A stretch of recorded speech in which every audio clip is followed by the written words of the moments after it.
Hello friends, മറ്റൊരു വീഡിയോയിലേക്ക് ഏവർക്കും സ്വാഗതം. ഇന്ന് നമ്മൾ ഡിസ്കസ് ചെയ്യാൻ പോകുന്നത് ആർട്ടിഫിഷ്യൽ ഇന്റലിജൻസിന്റെ കൂടെ എങ്ങനെ പഠനം വളരെ എളുപ്പത്തിലാക്കാന്നുള്ള കാര്യമാണ്. നിങ്ങൾക്കറിയാം, നമ്മൾ ഈ ചാനൽ ഒരുപാട് വീഡിയോസ് പഠിക്കേണ്ട രീതികളെ പറ്റിയും പഠിക്കേണ്ട സ്റ്റഡി പ്ലാനെ കുറിച്ചും സ്ട്രാറ്റജീസിനെ പറ്റിയും ഒക്കെ സംസാരിച്ചിട്ടുണ്ട്. അപ്പം ഇതൊക്കെ നമ്മൾ എന്താ പറയുക സെൽഫായിട്ട് പ്രിപ്പയർ ചെയ്യേണ്ട ഒരു രീതിയിലുള്ള വീഡിയോസും കാര്യങ്ങളൊക്കെ വരും. ഓക്കെ, അപ്പം ഇത് നമുക്ക് ആർട്ടിഫിഷ്യൽ ഇന്റലിജൻസിന്റെ സഹായത്തോടെ എങ്ങനെ നമുക്ക് എളുപ്പത്തിലാക്കാന്നുള്ള കാര്യമാണ് നമ്മൾ ഈ ഒരു വീഡിയോയിലൂടെ ഡിസ്കസ് ചെയ്യുന്നത്. ഓക്കെ, അപ്പോൾ ഈ പറയുന്ന കാര്യം നിങ്ങൾക്ക് എല്ലാ എക്സാമും, അതായത് നിങ്ങളിപ്പോൾ കോമ്പറ്റേറ്റീവ് എക്സാം ആയിക്കോട്ടെ, അല്ലെങ്കിൽ സ്കൂൾ എക്സാം ആയിക്കോട്ടെ, എന്തെങ്കിലും എക്സാം ആയിക്കോട്ടെ, എക്സാം ഒക്കെ പഠിക്കുന്ന സമയത്ത് നിങ്ങൾക്ക് എഫക്റ്റീവ് ആവുന്ന രീതിയിലുള്ള ഒരു വീഡിയോ ആയിരിക്കും. ഓക്കെ, അപ്പോൾ എന്തായാലും വീഡിയോ ആദ്യം മുതൽ അവസാനം വരെ കാണാൻ നിങ്ങൾക്ക് ഉപകാരപ്രദമാകുന്ന രീതിയിലുള്ള എല്ലാ കണ്ടന്റുകളും ഈ വീഡിയോയിനകത്തുണ്ടാവും. ഓക്കെ, അതുപോലെ മറ്റുള്ളവർക്ക് ഷെയർ ചെയ്ത് കൊടുക്കാൻ ശ്രമിക്കുക. കാരണം നമ്മുടെ ടെക്നോളജി വളരുന്നതിനനുസരിച്ച് നമ്മളും അതിനൊപ്പം പിടിച്ചില്ലെങ്കിൽ ബാക്കിയുള്ളവർ നമ്മുടെ പ്ലേസിലേക്ക് റീപ്ലേസ്ഡ് ആവും. ഓക്കെ, അപ്പം ഇതുവരെ പറഞ്ഞ കാര്യങ്ങളൊക്കെ നിങ്ങൾക്ക് മനസ്സിലായെന്ന് വിചാരിക്കുന്നു. ഒരു അഡീഷണൽ കാര്യം ഞാൻ പറഞ്ഞുതരാം. ഒരുപാട് പേർക്ക് ജോലി പോകുന്ന കാര്യങ്ങൾ നിങ്ങൾക്ക് അറിയാം. അപ്പോൾ എന്തുകൊണ്ടാണ് ജോലി പോകുന്നത് നിങ്ങൾ ചിന്തിച്ചിട്ടുണ്ടോ? അതായത് IT മേഖലയിലൊക്കെ ജോലി പോകാനുള്ള കാരണം മെയിനായിട്ട് വരുന്നത് ഈ ആർട്ടിഫിഷ്യൽ ഇൻ്റലിജൻസിനൊക്കെ കടന്നു വരവാന്നൊക്കെ പറയുന്നുണ്ട്. പക്ഷേ ആർട്ടിഫിഷ്യൽ ഇൻ്റലിജൻസ് യൂസ് ചെയ്യാൻ അറിയാത്തതുകൊണ്ടുള്ള പ്രശ്നമാണ് ഇതൊക്കെ എന്നുള്ള രീതിയിലാണ് ഞാൻ മനസ്സിലാക്കിയിരിക്കുന്നത്. കാരണം ഒരുപാട് മേഖലയിൽ, എല്ലാ മേഖലയിലും, ഇപ്പം ടീച്ചിങ് മേഖലയായിക്കോട്ടെ, അല്ലെങ്കിൽ പ്രോഗ്രാമിംഗ് മേഖലയായിക്കോട്ടെ, IT മേഖല മെയിനായിട്ട് നോക്കുകയാണെങ്കിൽ, അല്ലെങ്കിൽ മറ്റുള്ള എല്ലാ മേഖലയിലും ആർട്ടിഫിഷ്യൽ ഇൻ്റലിജൻസ് വന്നതോടുകൂടി ഒരുപാട് പേർക്ക് ഇങ്ങനെ ജോലി കാര്യങ്ങളൊക്കെ പ്രശ്നങ്ങൾ വന്നു. പക്ഷേ ശരിക്കും ആർട്ടിഫിഷ്യൽ ഇൻ്റലിജൻസ് മര്യാദയ്ക്ക് യൂസ് ചെയ്യാൻ അറിയെങ്കിൽ നിങ്ങളുടെ ജോലിക്ക് ഒരു പ്രശ്നം പറ്റില്ല. ഓക്കെ, നിങ്ങൾക്കത് എന്താ പറയുക, നിങ്ങളുടെ സമയമൊക്കെ ലാഭിച്ച് നിങ്ങൾക്ക് മോസ്റ്റ് അഡ്വാൻസ്ഡ് ആയിട്ടുള്ള നല്ല പ്രൊഡക്റ്റീവ് ആയിട്ടുള്ള ജോലിയും കാര്യങ്ങളൊക്കെ ചെയ്യാനും പറ്റും. ഓക്കെ, അപ്പം നമ്മൾ പറഞ്ഞു വന്ന കാര്യം, നമ്മളിത് പഠനത്തിൽ എങ്ങനെ യൂസ് ചെയ്യാൻ പറ്റും. അപ്പോൾ നിങ്ങൾക്ക് ഏറ്റവും പ്രശ്നം ഉണ്ടാകുന്ന ഒരു കാര്യമാണ് ഒരു സ്റ്റഡി പ്ലാൻ ഒക്കെ ക്രിയേറ്റ് ചെയ്യാൻ. അതായത് പഠിക്കണം, ഞാൻ ഫോർ എക്സാമ്പിൾ പറഞ്ഞു, നമ്മളിപ്പോൾ ഗേറ്റിനെ പറ്റിയാണ് കൂടുതൽ ഈ ചാനലിലോട് ഡിസ്കസ് ചെയ്തിരുന്നത്. അപ്പോൾ ഗേറ്റ് എക്സാമിൻ്റെ ഒരു സ്റ്റഡി പ്ലാൻ ഇപ്പോൾ ഏകദേശം 6 മാസം സമയമുണ്ട്. ഗേറ്റ് എക്സാം ഫെബ്രുവരി മാസം നടക്കാൻ പോകുന്നത്, 6 മാസം സമയമുണ്ട്. അപ്പോൾ ഗേറ്റ് ഒരു സ്റ്റഡി പ്ലാൻ എങ്ങനെ നമുക്ക് ഒരു ആർട്ടിഫിഷ്യൽ ഇൻ്റലിജൻസിൻ്റെ സഹായത്തോടെ നമുക്ക് ക്രിയേറ്റ് ചെയ്യാം. ഒരുപാട് പേര് എന്നോട് ചോദിക്കുന്നുണ്ട്, സാറേ കറക്റ്റ് ഒരു സ്റ്റഡി പ്ലാൻ തയ്യാറാക്കി തരും 6 മാസത്തേക്ക് എങ്ങനെയാണ് ചെയ്യുക എന്നുള്ള കാര്യങ്ങളൊക്കെ. ഓക്കെ, അപ്പം എല്ലാവർക്കും ഇങ്ങനെ ചെയ്യാൻ പറ്റില്ല. അതുകൊണ്ട് തന്നെ നമ്മൾ എളുപ്പത്തിൽ ChatGPT ചോദിക്കാൻ പോകണം. ChatGPT എന്താണെന്ന് നിങ്ങൾക്ക് അറിയാലോ. അറിയാത്തവർക്ക് ഒരു ഓപ്പൺ സോഴ്സ് ആർട്ടിഫിഷ്യൽ ഇൻ്റലിജൻസ് ഫീച്ചറാണ് ChatGPT എന്ന് പറയുന്നത്. ഒരുപാട് കാര്യങ്ങൾ, അതായത് ഡാറ്റാസ് ഒക്കെ കളക്ട് ചെയ്ത് ആ ഡാറ്റാസ് പ്രോസസ്സ് ചെയ്ത് നിങ്ങൾക്ക് കറക്റ്റായിട്ട് ചെയ്തു തരുന്ന ഒരു ഇൻ്റലിജൻസ് ആയിട്ടുള്ള ഒരു ആർട്ടിഫിഷ്യൽ ഇൻ്റലിജൻസ് ആണ് ChatGPT എന്ന് പറയുന്നത്. അപ്പോൾ ആ ChatGPT വെച്ച് തന്നെ നമുക്ക് ഈ സ്റ്റഡി പ്ലാനും കാര്യങ്ങളൊക്കെ ഒന്ന് ക്രിയേറ്റ് ചെയ്യാൻ പറ്റുമെന്ന് നോക്കാം. ഓക്കെ, ഞാനും എൻ്റെ ഫസ്റ്റ് ടൈമാണ്, നമുക്ക് ശ്രമിച്ചു നോക്കാം.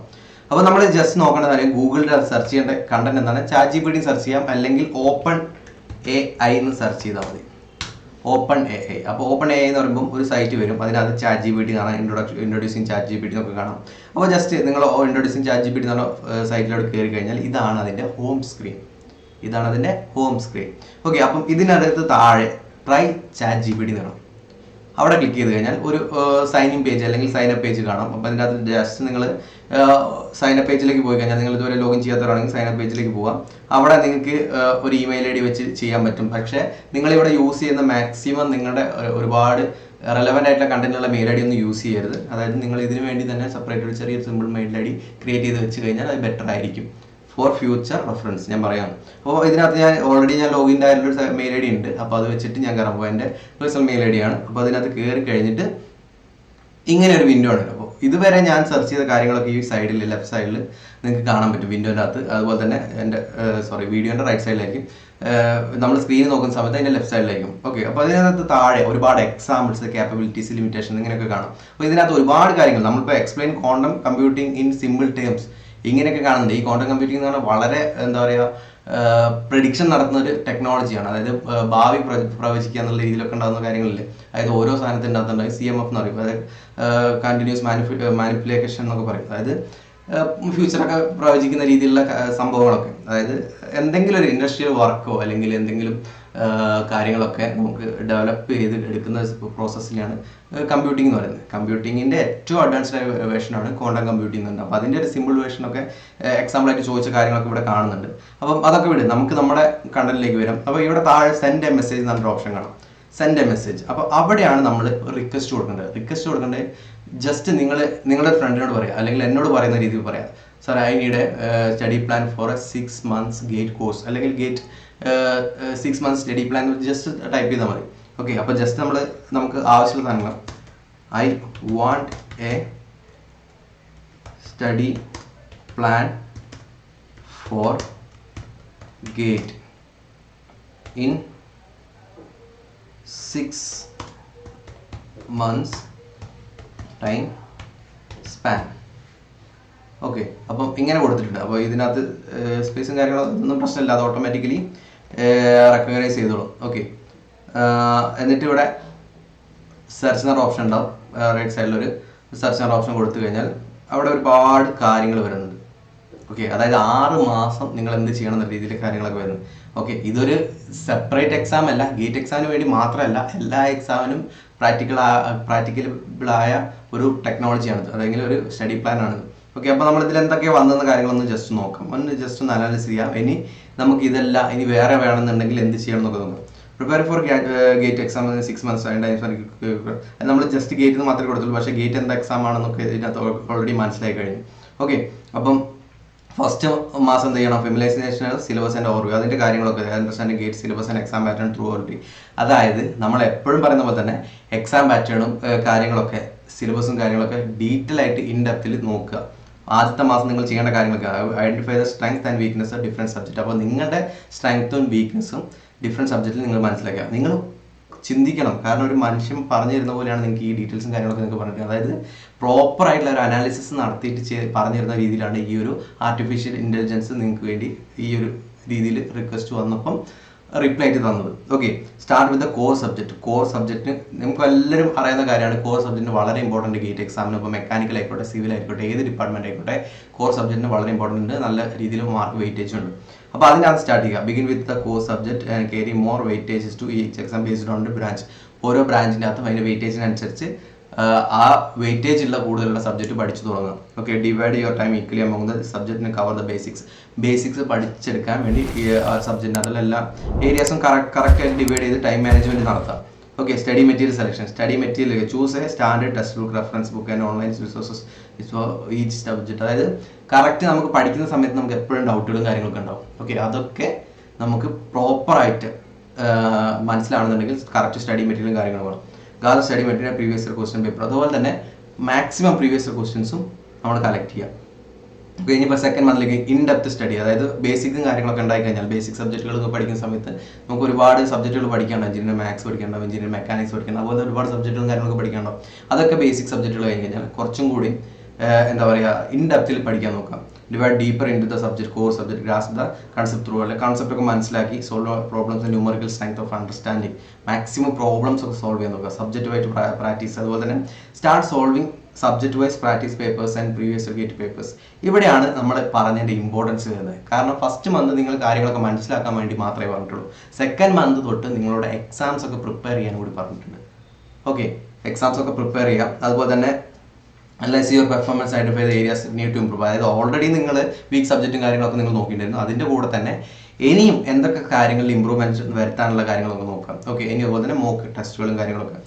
First full length mock test assignment current level, അത് ഇപ്പോഴത്തെ ലെവൽ മനസ്സിലാക്കാൻ വേണ്ടി ഒരു ഫുൾ ലെങ്ത്, അതായത് ഗേറ്റ് എക്സാം ഒക്കെ നോക്കുകയാണെങ്കിൽ 3 മണിക്കൂർ എക്സാം ഉണ്ട്. 3 മണിക്കൂർ എക്സാം ഉണ്ട്, 100 മാർക്കിൽ 65 ക്വസ്റ്റ്യൻ. ആ full length questions correct solve ചെയ്ത് നോക്കുക. അതുപോലെ തന്നെ ഇനിയിപ്പോൾ മന്ത് 3-ാമത്തെ മാസത്തേക്ക് കിടക്കുകയാണെങ്കിൽ അതിനെ പറഞ്ഞ മോക്ക് ടെസ്റ്റ് എഴുതുന്ന കാര്യം എന്ന് പറഞ്ഞാൽ മെയിനായിട്ട് ഈ ടൈം മാനേജ്മെന്റ് കാര്യങ്ങൾ, എത്രത്തോളം ക്വസ്റ്റൻസ് നിങ്ങൾക്ക് സോൾവ് ചെയ്യാൻ പറ്റുന്നുണ്ട്, എത്ര കറക്റ്റ് ആൻസർ വരുന്നുണ്ട്, എത്ര റോങ് ആൻസർ വരുന്നുണ്ട്, നിങ്ങൾ ഏതൊക്കെ പോർഷൻസിലാണ് ഇമ്പ്രൂവ്മെന്റ് വരുത്താനുള്ള കാര്യങ്ങളൊക്കെ വരുന്നുണ്ട്.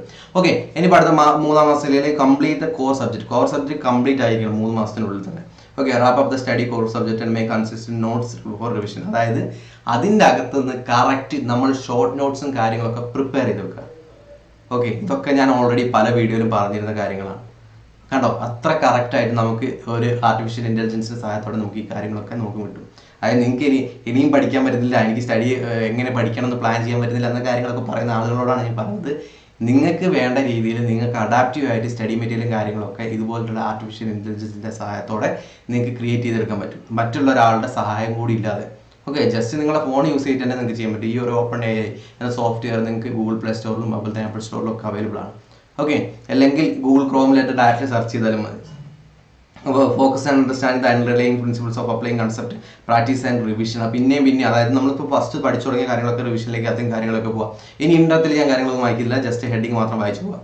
ഓക്കെ, ഡെഡിക്കേറ്റഡ് മോക്ക് ടെസ്റ്റുകൾ, ഫുൾ ലെങ്ത് ടെസ്റ്റുകൾ നിങ്ങൾക്ക് ഓൾറെഡി നിങ്ങളെ സ്റ്റാൻഡേർഡ് അനുസരിച്ച് മനസ്സിലാക്കാൻ വേണ്ടി 2ാമത്തെ മാസത്തിലും തുടങ്ങി, 3ാമത്തെ മാസത്തിൽ അതിൻ്റെ കണ്ടിന്യൂഷൻ കാര്യങ്ങളൊക്കെ തുടങ്ങുക. അതുപോലെ തന്നെ സെക്കൻഡറി സബ്ജക്റ്റ്, അതായത് കോർ സബ്ജക്റ്റുകളല്ലാത്ത സബ്ജക്റ്റുകൾ നിങ്ങൾ പഠിച്ചു തുടങ്ങുക 4ാം മാസം മുതൽ. അതുപോലെ തന്നെ പ്രീവിയസ് ഇയർ ക്വസ്റ്റ്യൻസ് മാക്സിമം ചെയ്ത് പഠിച്ചു കഴിഞ്ഞാൽ ഏതൊക്കെ ഏരിയസിൽ നിന്നാണ് കൂടുതൽ ക്വസ്റ്റ്യൻസ് വരുന്നത് എന്ന കാര്യങ്ങളൊക്കെ നിങ്ങൾക്ക് മനസ്സിലാക്കാൻ പറ്റും.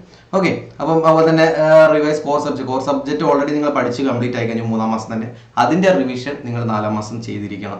കാരണം പഠിച്ചു കഴിഞ്ഞ് ഞാൻ പഠിച്ചു കഴിഞ്ഞ് ഞാൻ എക്സാമിന് യൂസ് ചെയ്യുന്ന രീതി ചിന്തിച്ചു കഴിഞ്ഞാൽ നിങ്ങൾക്ക് അവിടെ പെർഫോം ചെയ്യാൻ പറ്റില്ല. ഓക്കെ, ഇനിയിപ്പോൾ 5ാം മാസത്തിൽ കിടക്കുകയാണെങ്കിൽ complete secondary subject, core subject കഴിഞ്ഞു, സെക്കൻഡറി സബ്ജക്റ്റിനകത്ത് കയറി ആ സെക്കൻഡറി സബ്ജക്റ്റ് നമ്മൾ 4ാം മാസം പഠിച്ചു തുടങ്ങി. 5ാം മാസത്തിൽ അത് കംപ്ലീറ്റ് ചെയ്യാനുള്ള ഒരു ഫോർമുലയിലായിരിക്കണം നമ്മളൊരു ജേർണി എന്ന് പറയുന്നത്. അത്യാവശ്യം നല്ല രീതിയിൽ പഠിക്കുന്നുണ്ട്. അപ്പോൾ ഡെയിലി എത്ര മണിക്കൂർ പഠിക്കണം എന്നുള്ള കാര്യങ്ങളൊക്കെ നമുക്ക് ഈ ഒരു പ്ലാൻ അനുസരിച്ച് പഠിച്ചു തീർക്കാൻ ചോദിക്കാം. നമുക്ക് ഈ ഒരു സെക്ഷൻ കഴിഞ്ഞാൽ അടുത്ത സെക്ഷൻ ചോദിക്കാം. Okay, complete secondary subject finish studying, അതുപോലെ തന്നെ കൺസോൾട്ടേഷൻ, അതായത് revise all subject and go through the notes and flash cards. അതായത് സിമ്പിളായിട്ടുള്ള നോട്ട്സ് പ്രിപ്പയർ ചെയ്യുക, അതുപോലെ തന്നെ ഷോർട്ട് നോട്ട്സ് പ്രിപ്പയർ ചെയ്യുക, ഫോർമുല ബുക്സ് പ്രിപ്പയർ ചെയ്യുക. ആ ഫ്ലാഷ് കാർഡ് എന്ന് പറയുന്ന കാര്യം ഫോർമുല ബുക്സ് ആണ്. അതായത് നിങ്ങൾക്ക് ചോദ്യം ചെയ്യാൻ വേണ്ടിയില്ല, അതായത് ഗേറ്റ് പോലുള്ള എക്സാം നോക്കുകയാണെങ്കിൽ 70% പ്രോബ്ലംസ് ഉണ്ടാവുക. ആ പ്രോബ്ലംസ് ചെയ്യണമെങ്കിൽ നിങ്ങൾക്ക് അതിൻ്റെ ഫോർമുലയും കാര്യങ്ങളൊക്കെ അറിയണം. അത് ഫ്ലാഷ് കാർഡ് പോലെ പ്രിപ്പയർ ചെയ്ത് വെക്കുക. ഓക്കെ, അതായത് സൂപ്പർ ഷോർട്ട് നോട്ട്സ് അല്ലെങ്കിൽ ഫോർമുല ബുക്ക് പോലെ എഴുതി വെക്കാം. ഓക്കെ, സിമ്പിളായിട്ട് എഴുതി വെച്ചാൽ മാത്രം മതി. അതായത് നിങ്ങളുടെ കൈപ്പടയിൽ നിങ്ങൾ എഴുതി വെക്കുക. അത് റിവൈസ് ചെയ്യുന്ന സമയത്ത് എന്തെങ്കിലും ഡൗട്ട് വന്നാൽ അത് എടുത്ത് നോക്കുക. ഇൻ കേസ് അതിലും ഡൗട്ട് വന്നാൽ മാത്രം ഷോർട്ട് നോട്ട് നോക്കുക. ഇനി ഷോർട്ട് നോട്ടിലും ഡൗട്ട് വന്നാൽ മാത്രം നമ്മുടെ മെയിൻ നോട്ട്സ് കളക്ട് ചെയ്യുക. ഓക്കെ, അപ്പം അതുപോലെ തന്നെ mock test intensive phase mock ടെസ്റ്റുകൾ ഒരുപാട് അറ്റൻഡ് ചെയ്യാൻ നോക്കട്ടെ. ലോട്ട് ഓഫ് മോക്ക് ടെസ്റ്റ് എന്താ പറയുക improve the speed and accuracy. ആ ഒരു സമയം ആകുമ്പോഴത്തേക്ക്, അതായത് 5ാം മാസമൊക്കെ ആകുമ്പോഴത്തേക്ക് നമ്മൾ ഓൾമോസ്റ്റ് കംപ്ലീറ്റ് സബ്ജക്റ്റ് ഒക്കെ കംപ്ലീറ്റ് ആയി കഴിഞ്ഞു. അതായത് കോർ സബ്ജക്റ്റും കഴിഞ്ഞു, സെക്കൻഡറി സബ്ജക്റ്റും കഴിഞ്ഞു. ഇനി അവസാനത്തെ മാസം എത്താൻ പോവുകയാണ്. അതുകൊണ്ട് തന്നെ മാക്സിമം ടെസ്റ്റുകൾ എഴുതി നിങ്ങളുടെ സ്പീഡും അക്യുറസിയും കൂട്ടുക എന്നുള്ളതാണ്. ഓക്കെ, ഒരുപാട് ക്വസ്റ്റ്യൻ 65 ക്വസ്റ്റ്യൻ ഉള്ളൂ. 65 ക്വസ്റ്റ്യനകത്ത് 40-45 ക്വസ്റ്റ്യൻ ഒക്കെ ചെയ്യുന്ന ആളുകളാണെങ്കിൽ അപ്പോൾ ഇമ്പ്രൂവ് ചെയ്ത് 60-ലെങ്കിലും എത്തിക്കാൻ ശ്രമിക്കുക മാക്സിമം, അങ്ങനെ ടോപ്പ് റാങ്കിലേക്ക് എത്താൻ വേണ്ടിയിട്ട്. ഓക്കെ, ഇനിയിപ്പം അവസാനത്തെ മാസം 6ാം മാസത്തേക്ക് പോകണമെങ്കിൽ ഫൈനൽ റിവിഷൻ ആണ് വരുന്നത്. അവിടെ focus on revision important topics and formulas, practice with quick revision notes and എൻ്റെ അതായത് നിങ്ങൾ എഴുതി വെച്ച കാര്യങ്ങളൊക്കെ ഒന്ന് എടുത്ത് നോക്കുക, ഫോർമുലയും കാര്യങ്ങളൊക്കെ നോക്കുക. അതുപോലെ ലാസ്റ്റ് ഫ്യൂ മോക്ക് ടെസ്റ്റ്, അതായത് നിങ്ങൾ അവസാന മാസം ചെയ്യേണ്ട കാര്യം. ഇപ്പോൾ ജനുവരി ലാസ്റ്റ് ഒക്കെ, ഫെബ്രുവരി 1st 2nd വീക്കെൻഡ് ആയിരിക്കും അധികം എക്സാം ഉണ്ട്. അപ്പോൾ ജനുവരി ലാസ്റ്റ് ഒക്കെ എത്തുന്ന സമയത്തേക്ക് നിങ്ങൾ ഈ മോക്ക് ടെസ്റ്റിൻ്റെ എണ്ണമൊക്കെ ഒന്ന് കുറയ്ക്കാം. കാരണം നിങ്ങൾ ഒരുപാട് ചെയ്ത് കഴിഞ്ഞാൽ നിങ്ങളുടെ സ്ട്രെസ് കൂടുകയുള്ളൂ. അപ്പോൾ അതിനുശേഷം relax and stay healthy. Okay, അതായത് മാക്സിമം ഹെൽത്തി ആയിട്ടിരിക്കുക. അതുപോലെ പനി വരാനോ അങ്ങനത്തെ കാര്യങ്ങളൊന്നും വരാതിരിക്കാൻ മാക്സിമം ശ്രദ്ധിക്കുക. അതുപോലെ തന്നെ നിങ്ങൾ ഹെൽത്തി ഫുഡും കാര്യങ്ങളൊക്കെ കഴിക്കുക, നല്ല രീതിയിൽ ഉറങ്ങുക, അങ്ങനത്തെ കാര്യങ്ങളൊക്കെ കറക്റ്റ് ആയിട്ട് വെക്കുക. ഓക്കെ, ഞാൻ പറഞ്ഞ കാര്യങ്ങളൊക്കെ തന്നെ എല്ലാവരും വരുന്ന നോക്കുക. റിലാക്സ് ആൻഡ് സ്റ്റേ ഹെൽത്തി എന്ന് പറഞ്ഞാൽ ensure you get enough sleep, eat well and manage stress during the crucial phase. Okay, ഈ കാര്യങ്ങളൊക്കെ തന്നെയാണ് നമ്മൾ പറഞ്ഞത്. ഓക്കെ, അതായത് നമ്മളൊരു മനുഷ്യൻ ചിന്തിക്കുന്ന പോലെ തന്നെയാണ് ഈ ഒരു ആർട്ടിഫിഷ്യൽ ഇൻ്റലിജൻസിൻ്റെ അകത്തുള്ള റിപ്ലൈ കാര്യങ്ങളൊക്കെ വരുന്നത്. Okay, remember that consist effort of dedication and practice are the key to success. അതായത് ഒരു മോട്ടിവേഷൻ കൂടിയാണ് വരുന്നത്. The study plan can be adapted to your individual strength and weaknesses, but make sure cover the entire syllabus and practice as many previous year papers and mock test as possible. അതായത് maximum, അതിപ്പോൾ ഓരോരുത്തർക്കും എല്ലാവർക്കും ഇതുപോലെ പറ്റണമെന്നില്ല. അപ്പോൾ ഓരോരുത്തർക്കും പറ്റുന്ന രീതിയിൽ maximum ടോപ്പിക്സും കാര്യങ്ങളൊക്കെ കവർ ചെയ്ത് സിലബസ് ഒക്കെ കവർ ചെയ്ത് അതുപോലെ തന്നെ മോക്ക് ടെസ്റ്റുകളും പ്രീവിയസ് ഇയർ ക്വസ്റ്റൻസും ഒക്കെ അറ്റൻഡ് ചെയ്യാൻ ശ്രമിക്കുക. എങ്കിൽ മാത്രമേ നിങ്ങൾക്ക് നല്ലൊരു റിസൾട്ട് ഉണ്ടാവുള്ളൂ. All the best with your gate preparation. Okay, അപ്പോൾ ഇത്രയും കാര്യങ്ങൾ സ്റ്റഡി പ്ലാൻ ആയിട്ട് തന്നു. അപ്പോൾ നിങ്ങളുടെ ഡൗട്ട് ആയിരിക്കും ഞാൻ എത്ര സമയം ഒരു ദിവസം പഠിക്കണം. അത് നമുക്ക് ഇവിടെ ചോദിക്കാം. How much time you want to spend daily to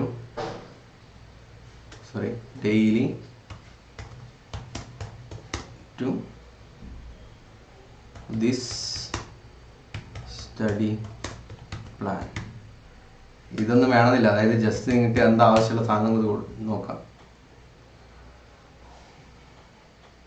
okay, ഇതിനകത്തും പിന്നെയും കാര്യങ്ങളുണ്ട്. കറക്റ്റ് ഒരു എന്താ പറയുക, ഒരു സ്റ്റഡി പ്ലാൻ ഏത് സമയം തുടങ്ങണം, എങ്ങനെ തുടങ്ങാനുള്ള കാര്യങ്ങളൊക്കെ. ഓക്കെ, വീക്ക് ഡേയ്സിൽ മോർണിംഗ് ഒരു 2 to 3 hours focus on new topics. അതായത് ഏതൊക്കെ രീതിയിൽ എന്തൊക്കെ കാര്യങ്ങൾ പഠിക്കണം എന്നുള്ള കാര്യങ്ങളാണ് പറഞ്ഞത്. ഇത്രയും ക്ലിയർ ആയിട്ട് നിങ്ങൾക്ക് ഒരു അധ്യാപകൻ്റെ അടുത്ത് പോയി ചോദിച്ചു കഴിഞ്ഞാൽ പോലും കിട്ടില്ല. കാരണം അവർ പറയുന്നത് അവരുടെ ഒരു ബയാസ്ഡ് ആയിട്ടുള്ള വേയുള്ള ഒരു റിപ്ലൈ ആയിരിക്കും. പക്ഷേ ഇത് എന്ന് പറഞ്ഞാൽ ഒരുപാട് റിസർച്ചും കാര്യങ്ങളൊക്കെ നടത്തി ഒരുപാട് ഈ ഷോർട്ട് നോട്ട്സും കാര്യങ്ങളൊക്കെ ഉണ്ടാവും ഇതിനെ പറ്റിയൊക്കെ ഓൺലൈനിലൊക്കെ, അതൊക്കെ കളക്ട് ചെയ്ത് അതിൻ്റെ അതൊരു കമ്പൈൻഡ് ആയിട്ടുള്ള ഫോമാണ് നിങ്ങൾക്ക് മുന്നിലേക്ക് എത്തിക്കുന്നത്. ഓക്കെ, അപ്പോൾ പഠിക്കേണ്ട സമയങ്ങളൊക്കെ പറഞ്ഞിട്ടുണ്ട്. വീക്ക് ഡേയ്സിൽ മൺഡേ ടു ഫ്രൈഡേ ആണെങ്കിൽ മോർണിംഗ് ഒരു 2 to 3 hours പഠിക്കുക. അതും പഠിക്കേണ്ട എന്തൊക്കെയാണ്? Focus on new topics and challenging subject. അതായത് രാവിലെ ഫ്രഷ് ആയിട്ട് തുടങ്ങണം. അതുകൊണ്ട് തന്നെ ചലഞ്ചിങ് ആയിട്ടുള്ള സബ്ജക്റ്റിൽ ന്യൂ ടോപ്പിക്സ് ഒക്കെ പഠിക്കാൻ അതാണ് ഏറ്റവും ബെസ്റ്റ് ടൈം. ആഫ്റ്റർനൂൺ ഒരു 1 to 2 hours practice problems and numerical. ആ 2 hours എന്ന് പറഞ്ഞാൽ നമുക്കറിയാം ഭക്ഷണം കഴിച്ച് കുറച്ച് ഉറക്കമൊക്കെ വരുന്ന സമയങ്ങളൊക്കെ ആയിരിക്കും. അതുകൊണ്ട് തന്നെ പ്രോബ്ലംസ് മാക്സിമം സോൾവ് ചെയ്യാൻ ശ്രമിച്ചു കഴിഞ്ഞാൽ കൺസെപ്റ്റും കാര്യങ്ങളൊന്നും അധികം തലയിലേക്ക് കയറാത്ത സമയമായിരിക്കും. ഓക്കെ, അപ്പോൾ ഈവനിങ് സെഷൻ നോക്കുകയാണെങ്കിൽ 1 to 2 hours നോക്കുക. Revision and solving subject wise practice papers ഒക്കെ ആ ഒരു സമയത്ത് രാവിലെ നമ്മൾ നോക്കിയ സബ്ജക്റ്റിൻ്റെ ഒക്കെ അല്ലെങ്കിൽ ടോപ്പിക്സിൻ്റെ ഒക്കെ ഒരു കുറേ ക്വസ്റ്റ്യൻസും അതിൻ്റെ റിവിഷനും കാര്യങ്ങളൊക്കെ ചെയ്യാൻ മാക്സിമം ഉപയോഗിക്കാം. ഓക്കെ, അങ്ങനെ ഡെയിലി നോക്കുകയാണെങ്കിൽ 3, 5, 7 hours. ഓക്കെ, ഒരു 7 മണിക്കൂറെങ്കിലും നമ്മൾ ആ ഒരു സ്റ്റിക്ക് ഓൺ ചെയ്തിരുന്നാൽ ആ ഒരു 6 മാസം കൊണ്ട് നമുക്ക് ടോപ്പ് റാങ്കിൽ എത്താൻ പറ്റും. ഇനി വീക്കെൻഡിലേക്ക് നമുക്ക് ഒരുപാട് സമയം കൂടുതൽ കിട്ടുന്ന സമയമാണ് സാറ്റർഡേ എന്ന് പറഞ്ഞാൽ. അതായത് ചിലപ്പോൾ ഓൺലൈൻ സ്റ്റുഡൻസ് ആണെങ്കിൽ വർക്ക് ചെയ്യുന്ന ആളുകളൊക്കെ ആണെങ്കിലും കുറച്ചും കൂടി സമയം കാര്യങ്ങളൊക്കെ കിട്ടാൻ ചാൻസ് ഉണ്ട്. പക്ഷേ നമ്മൾ കൂടുതൽ എഫേർട്ട് കൊടുക്കേണ്ട ഒരു സമയം കൂടിയാണ് വീക്കെൻഡിൽ. നമ്മൾ എന്താ പറയുക, ആ ഒരു സമയത്ത് ഓക്കെ ഞാൻ പുറത്ത് പോയി കളിക്കാനൊക്കെ പോട്ടെ എന്നുള്ള രീതിയിൽ ചിന്തിച്ച് കഴിഞ്ഞാൽ നമുക്ക് ഒരുപാട് വിഷമം ഉണ്ടാവും. കാരണം നമ്മൾ ഒരു വലിയൊരു അച്ചീവ്മെന്റിലേക്കാണ് പോകുന്നത്. അപ്പോൾ അച്ചീവ്മെന്റിൻ്റെ അത് ഡീമോട്ടിവേറ്റ് ആവാതെ മാക്സിമം എഫേർട്ട് എടുത്ത് കൊടുക്കാൻ പഠിക്കാനുള്ള ഒരു സമയം കൂടിയാണ്. ഓക്കെ, അപ്പോൾ മോർണിംഗ് സെഷനിൽ 2 to 3 hours നമ്മൾ അതുപോലെ തന്നെ ന്യൂ ടോപ്പിക്സും സെക്കൻഡറി സബ്ജക്റ്റും ഒക്കെ പഠിക്കാൻ നോക്കുക. അതുപോലെ തന്നെ 2 to 3 hours ആഫ്റ്റർനൂൺ സെക്ഷനിൽ dedicate mock exam analyse performance. അതായത് ആ ഒരു വീക്ക് പഠിച്ച് മൺഡേ ടു ഫ്രൈഡേ പഠിച്ച് കഴിഞ്ഞാൽ കംപ്ലീറ്റ് സബ്ജക്റ്റിൻ്റെ ഒരു മോക്ക് എക്സാമ്പിളും കാര്യങ്ങളൊക്കെ ഒന്ന് ചെയ്യാൻ നോക്കുക. കറക്റ്റ് പ്ലാനിങ്ങിലാണെങ്കിൽ ആ ഒരു മൺഡേ ടു ഫ്രൈഡേ പഠിച്ച ഏതെങ്കിലും ഒരു സബ്ജക്റ്റോ 2 സബ്ജക്റ്റോ ഒക്കെ എടുത്തിട്ട് അതിൻ്റെ മോക്ക് എക്സാമുകളും അതിൻ്റെ അനാലിസിസും നിങ്ങളുടെ വീക്ക് പോയിന്റ് എന്താണ് എന്ന കാര്യങ്ങളൊക്കെ നമുക്ക് ഡിസ്കസ് ചെയ്യാം. ഓക്കെ, അത് കഴിഞ്ഞിട്ട് ഈവനിങ് സെഷനിലേക്ക് പോകുന്ന സമയത്ത് revision and solving previous year questions. Okay, അവിടെ നമ്മൾ കുറച്ചും കൂടി ഇൻഡെപ്ത് നമ്മൾ ഡെയിലി ചെയ്യുന്നതിനേക്കാളും കൂടുതൽ പ്രീവിയസ് ഇയർ ക്വസ്റ്റ്യൻസും കാര്യങ്ങളൊക്കെ ചെയ്യാൻ ശ്രമിക്കാം. ഓക്കെ, അപ്പോൾ അങ്ങനെ പോയി കഴിഞ്ഞാൽ ഏകദേശം ഒരു 7 to 8 മണിക്കൂർ തന്നെ ഈ വീക്കെൻഡ് ഡേയ്സിലും നമുക്ക് മാക്സിമം യൂസ് ചെയ്യാം. ഓക്കെ, അപ്പം ഇതുപോലെ തന്നെ നമുക്കിപ്പം പഠിക്കുന്ന ആളുകൾ ഇപ്പോൾ ഓൾറെഡി ബേസ് ഇല്ലാത്ത ആളുകളാണെങ്കിൽ ഇതിലും കൂടുതൽ സമയം നമ്മൾ എഫേർട്ട് ഇട്ട് പഠിക്കേണ്ടി വരും. ഇനി ഓൾറെഡി ബേസും കാര്യങ്ങളൊക്കെ ഉള്ള ആളുകളാണെങ്കിൽ അത്യാവശ്യം നല്ല കൺസെപ്റ്റും കാര്യങ്ങളൊക്കെ ഉണ്ടെങ്കിൽ ഇത്രയും സമയം പോലും വേണ്ട. ഓക്കെ, അപ്പം ഇതുപോലെ ഒരുപാട് കാര്യങ്ങളുണ്ട്. ഇതിപ്പോൾ ഇതിൻ്റെ കുറേ ഡീറ്റെയിൽസും കാര്യങ്ങളൊക്കെ വന്നിട്ടുണ്ട്. ഇതുപോലെ നിങ്ങളുടെ പഠിത്തം എത്രത്തോളം എളുപ്പമാക്കാൻ പറ്റുന്ന അത്രത്തോളം എളുപ്പത്തിൽ നിങ്ങൾക്ക് ചെയ്യാൻ പറ്റും. ഓക്കെ, അതാണ് ഈ ഒരു ChatGPT പോലുള്ള മറ്റൊരുപാട് എന്താ പറയുക റിസോഴ്സസ് ഉണ്ട് ആർട്ടിഫിഷ്യൽ ഇൻ്റലിജൻസിൻ്റെ. അപ്പോൾ അതൊക്കെ മാക്സിമം യൂട്ടിലൈസ് ചെയ്ത് നിങ്ങളുടെ പഠിത്തം എളുപ്പമാക്കാൻ ശ്രമിക്കുക. ഓക്കെ, ഇനിയും പഴയ രീതിയിൽ ഒരുപാട് ബുക്കും കാര്യങ്ങളൊക്കെ വെച്ച് എനിക്ക് പഠിക്കാൻ പറ്റില്ല, എനിക്കൊരു ബാലൻസ് കിട്ടുന്നില്ല, എനിക്ക് സ്റ്റഡി പ്ലാൻ ഇല്ല എന്ന കാര്യങ്ങളൊന്നും ചിന്തിച്ച് കൂട്ടാതെ പ്രോപ്പറായിട്ടുള്ള സ്റ്റഡി പ്ലാൻ മെയിൻറ്റെയിൻ ചെയ്ത് കറക്റ്റ് ഓർഡറിൽ പഠിച്ചു കഴിഞ്ഞാൽ നിങ്ങൾക്ക് ക്രാക്ക് ചെയ്യാൻ പറ്റുന്ന എക്സാമാണ് ഈ ഗേറ്റ് പോലുള്ള എല്ലാ എക്സാമുകളും, കോമ്പറ്റേറ്റീവ് എക്സാമുകളൊക്കെ. അപ്പോൾ നിങ്ങൾക്ക് ഞാനിപ്പോൾ ഇതിനകത്ത് ഗേറ്റിൽ നിന്ന് മാത്രം കൊടുത്ത് മാറ്റിയിട്ട് നിങ്ങളുടെ എക്സാം എന്ന കാറ്റ് എക്സാം ആണെങ്കിൽ കാറ്റ് എക്സാം, ഇനിയിപ്പോൾ നീറ്റ് എക്സാം ആണെങ്കിൽ നീറ്റ് എക്സാം, ഇങ്ങനെ ആ ഒരു ജസ്റ്റ് ആ കീവേഡ് മാത്രം മാറ്റി കഴിഞ്ഞാൽ അതിൻ്റെ കംപ്ലീറ്റ് ഡീറ്റെയിൽസും കാര്യങ്ങളും വരുന്ന രീതിയിൽ ഈ സ്റ്റഡി പ്ലാനും കാര്യങ്ങളൊക്കെ അവർ ചെയ്തു തരും. ഓക്കെ, അപ്പോൾ നിങ്ങൾക്ക് വേണ്ടത് എത്ര സമയത്തിനുള്ളിലാണ്? ഇപ്പോൾ 6 months ആണെങ്കിൽ 6 months, 5 months ആണെങ്കിൽ 5 months, 7 months ആണെങ്കിൽ 7 months, ഇനി 1 month ആണെങ്കിൽ 1 month. അതിനകത്ത് എങ്ങനെ മാക്സിമം സ്കോർ ചെയ്യാനുള്ള കാര്യങ്ങളൊക്കെ ചോദിച്ചിട്ട് നിങ്ങൾ കറക്റ്റ് ചെയ്ത് പഠിക്കാം. ഓക്കെ, അപ്പോൾ ഇതുപോലുള്ള ഇനിയും വീഡിയോസും കാര്യങ്ങളും വേണമെന്നുണ്ടെങ്കിൽ നിങ്ങൾ താഴെ കമൻറ്റ് ചെയ്യുക. ഒരുപാട് വീഡിയോസും കാര്യങ്ങളൊക്കെ വേണം ഇതുപോലത്തെ ആർട്ടിഫിഷ്യൽ ഇൻ്റലിജൻസ് ബേസ്ഡ് ആയിട്ടുള്ള വീഡിയോസ്. ഇത് പഠനത്തിന് എളുപ്പമാക്കാൻ പറ്റുന്ന രീതിയിലുള്ള വീഡിയോസും കാര്യങ്ങളൊക്കെ നമുക്ക് ചെയ്യാൻ പറ്റും. ഓക്കെ, അപ്പോൾ അടുത്തൊരു വീഡിയോ കാണാം. It's me Sachin signing off.